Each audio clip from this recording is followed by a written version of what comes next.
ఒక లక్ష్యాన్ని సాధించాలంటే కొన్నిసార్లు చాలా యుద్ధాలు చేయాల్సొస్తుంది. కానీ ఏ యుద్ధంలో పోరాడాలి, ఏ చిన్న పోరాటాన్ని వదిలేయాలి అని తెలుసుకోవడంలోనే అసలైన వ్యూహం ఉంటుంది. ఈరోజు మనం గాంధీగారి ఆత్మకథ సత్యశోధన నుండి ఒక ముఖ్యమైన సంఘటనను లోతుగా చర్చిద్దాం.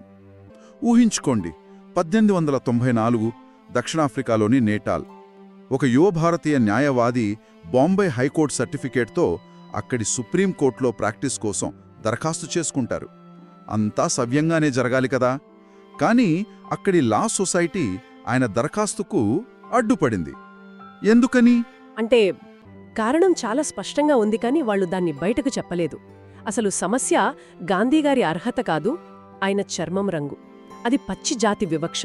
అక్కడి యూరోపియన్ న్యాయవాదుల సంఘం, అదే లా సొసైటీకి ఒక నల్ల జాతీయుడు తమతో సమానంగా నిలబడటం అది వాళ్లకిష్టం లేదు. అంటే వాళ్ళు నేరుగా చెప్పలేకపోయారన్నమాట. అవును.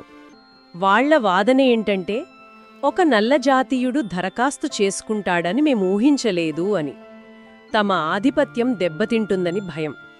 ఇది కేవలం గాంధీ అనే ఒక్క వ్యక్తి మీద జరిగిన దాడి కాదు, ఇది మొత్తం జాతి మీద జరిగిన దాడి. అంటే చట్టపరంగా ఆయన్ని ఆపలేరు కాబట్టి ఇలాంటి కారణాలు వెతికారు. మరి ఈ పరిస్థితిని గాంధీ గారు ఎలా ఎదుర్కొన్నారు? వాళ్ళు ఆయనను వ్యక్తిగతంగా అవమానించాలని చూశారు. లా సొసైటీ న్యాయవాది గాంధీగారిని పిలిచి, మీ బొంబాయి సర్టిఫికెట్లు సరిపోవు అన్నారు. ఇద్దరు యూరోపియన్లు ఇచ్చిన క్యారెక్టర్ సర్టిఫికెట్లకు కూడా విలువలేదని చెప్పారు. అలాగా? మరి ఏం చేయమన్నారు? ఆయన పుట్టుక, కుటుంబ నేపథ్యం నిరూపించడానికి తన క్లయింట్ అయిన షేట్ అబ్దుల్లా నుండి అఫిడవిట్ తీసుకురమ్మన్నారు. ఇదేంటిది? ఇది చాలా అవమానకరం కదా. ఒక న్యాయవాది అర్హతకు ఆయన కుటుంబ నేపథ్యానికి ఏం సంబంధం? నిజమే. ఆ క్షణం ఆయనకు చాలా కోపం, బాధ కలిగాయి. కాని ఆయన తన భావోద్వేగాలను అదుపులో ఉంచుకున్నారు. ఇక్కడ తన అహం దెబ్బతిన్నదని పోరాడితే అసలు లక్ష్యం పక్కకు వెళ్ళిపోతుందని గ్రహించారు. అందుకే చాలా సంయమనంతో సరే, అఫిడవిట్ ఇస్తాను అన్నారు. అంటే వాళ్ళు అడిగింది చేశారు, అయినా కూడా వాళ్ళు కోర్టులో వ్యతిరేకించారు, అంతేనా? ఖచ్చితంగా. పోరాటం కోర్టు వరకు వెళ్ళింది. మరి న్యాయస్థానం ఏం చెప్పింది? అక్కడైనా న్యాయం జరిగిందా? అక్కడే కథ ఒక ముఖ్యమైన మలుపు తిరిగింది. సుప్రీంకోర్టు ప్రధాన న్యాయమూర్తి లా సొసైటీ వాదనలను పూర్తిగా తిరస్కరించారు. ఆయన చాలా స్పష్టంగా చెప్పారు, చట్టం ముందు నలుపు తెలుపు అనే భేదం లేదు, ఈయన దగ్గర సరైన ఆధారాలు ఉన్నాయి, ఆయన్ను న్యాయవాదిగా చేర్చుకోవడానికి కోర్టుకు ఎలాంటి అభ్యంతరం లేదు అని తేల్చి చెప్పారు. అద్భుతం. అంటే మొదటి యుద్ధంలో గెలిచారు, గాంధీగారు ఊపిరి పీల్చుకుని ఉంటారు. కానీ కథ అక్కడితో అయిపోలేదు కదా. ప్రమాణ స్వీకారం అప్పుడు ఇంకేదో జరిగిందని అంటారు. అవును. అసలు నాటకీయ పరిణామం అక్కడే జరిగింది. గాంధీగారు ప్రమాణ స్వీకారం చేయడానికి నిలబడగానే అదే ప్రధాన న్యాయమూర్తి, మిస్టర్ గాంధీ, ఇప్పుడు మీరు మీ తలపాగా తీసివేయాలి, ఇది కోర్టు నియమం అని ఆదేశించారు. ఒక్క నిమిషం, అదేంటి? అదే తలపాగా కోసం అంతకుముందు మరో కోర్టులో గొడవపడి బయటకొచ్చేశారు కదా ఆయన. అవును. అదే అందర్నీ ఆశ్చర్యపరిచింది. తన ఆత్మగౌరవానికి చిహ్నమని అంతకుముందు పట్టుబట్టిన గాంధీ ఈసారి మారు మాట్లాడకుండా తీసేశారా? ఇది నమ్మలేకపోతున్నాను. ఆయన స్నేహితుల్లాగే నేను కూడా ఆశ్చర్యపోతున్నా. ఎందుకలా? అది బలహీనత కాదా? బలహీనత కాదు, అదే వ్యూహం.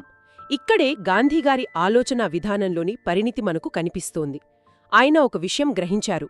తన అసలు పోరాటం న్యాయవాదిగా నమోదు కావడం. ఆ లక్ష్యం నెరవేరింది. తలపాగా అనేది ఇప్పుడొక చిన్న విషయం. దానికోసం పోరాడుతూ కూర్చుంటే అసలు విజయం విలువ తగ్గిపోతుంది. తన శక్తిని పెద్ద యుద్ధాల కోసం దాచుకోవాలని నిర్ణయించుకున్నారు. అంటే ఇది రాజీపడతం కాదు, వ్యూహాత్మకంగా వ్యవహరించడం అన్నమాట. కరెక్ట్. సత్యం అనేది వజ్రంలా కఠినంగా, అదే సమయంలో పువ్వులా సున్నితంగా ఉండాలని ఆయన నమ్మారు. చాలా ఆసక్తికరంగా ఉంది. మరి ఈ మొత్తం వివాదం వల్ల ఆయనకు మంచి జరిగిందా, చెడు జరిగిందా? ఖచ్చితంగా మంచి జరిగింది. లా సొసైటీ వ్యతిరేకత ఆయనకు ఒక వరంలా మారింది. అక్కడి వార్తాపత్రికలు లా సొసైటీ అసూయను, వారి సంకుచితత్వాన్ని ఖండించాయి. దీంతో గాంధీ అనే పేరు తెలియని వాళ్లక్కూడా తెలిసింది. ఓ, అంటే అనుకోని ప్రచారం లభించింది. అవును. ఆయనకు ఒక నిజాయితీపరుడైన పోరాట యోధుడిగా గుర్తింపు వచ్చింది. ఇది ఆయన కెరీర్కి చాలా పెద్ద పునాది వేసింది. అంటే బలం ఎప్పుడు ఎదురు తిరగడంలోనే కాదు, ఎప్పుడు మౌనంగా ఉండాలో తెలుసుకోవడంలో కూడా ఉంటుంది. ఆలోచించాల్సిన విషయం. నిజమే. ఒక పోరాటాన్ని గెలవడమంటే ప్రతి చిన్న విషయంలోనూ గెలవడం కాదు. ఏ యుద్ధాన్ని ఎంచుకోవాలో తెలుసుండటం ముఖ్యం. కొన్నిసార్లు వెనక్కి తగ్గడం కూడా ఒక పెద్ద విజయానికి మొదటి అడుగు కావొచ్చు. ముందుగా రికార్డ్ చేసిన సంగీతం మరియు వాయిస్ ఓవర్. వీడియో నచ్చితే సబ్స్క్రైబ్, లైక్ మరియు షేర్ చేయటం మర్చిపోవద్దు. మరియు కింద కామెంట్స్లో చెప్పండి, తర్వాత వీడియో ఏ టాపిక్ పై కావాలి. మీ సూచనలు మాకోసం చాలా విలువైనవి. తర్వాత వీడియోలో కలుద్దాం. ధన్యవాదాలు. సంగీతం ప్లే అవుతూ ముగుస్తుంది.